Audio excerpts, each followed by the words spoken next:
So Trump is very obviously trying to start Civil War II in America, a race war. He's doing it by targeting trans people with a lot of disinformation, transphobia, and just all the fascism. So he's trying to start Civil War II in America. And we can win just by not going for it, not having a Civil War II. He's trying to start it over when they killed Charlie Kirk, when his side, one side of his terrorist network, the Christian nationalist Nick Fuentes Groyper side of his terrorist network, killed Charlie Kirk from the Zionist side of his terrorist network. They were trying to start a civil war.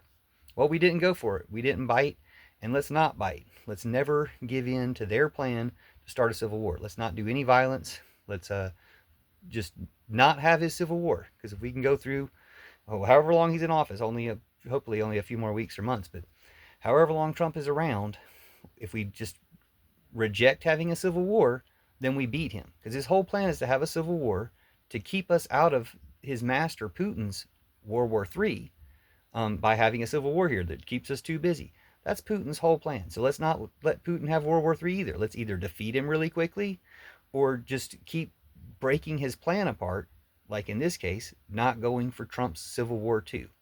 I call it the Peace Pipe Party if you want to organize around this. Of course, our candidates would be Jasmine Crockett and AOC, or anybody else who's good enough. Jimmy Kimmel if he wants to run. But yeah, we call it the Peace Pipe Party. Peace and plants and nature and stuff is all we need. If we focus enough on peace and plants and nature, we will win this political climate. We will shut down the fascists. We will shut down all war. We won't just shut down their wars that they're doing for genocidal purposes or to distract from their other genocides or whatever it is. We'll end all wars. Just like when you think about it, drone technology kind of makes war obsolete as we understood it.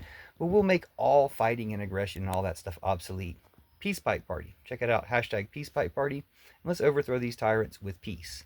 Thanks. I also call it the Pillar Revolution because we can do it from bed. We can do it with love. We can do it in our beds, on our phones. We can do it in our sleep when they do it to themselves. But don't let them blame their terrorist attacks on each other, on us, because they've been running that play too many times. Bibi's October 9/11th, Charlie Kirk, the misser who shot that fireman and teleprompter. Like, let's not let them do this anymore. Okay? But also, let's just not go to war. Let's just not have a civil war two here like Trump's trying to start. Let's foil Putin's plan to get that started.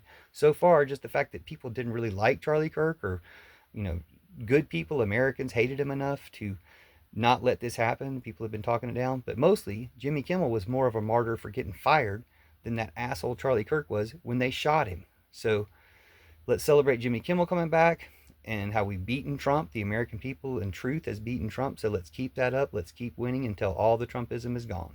Thank you.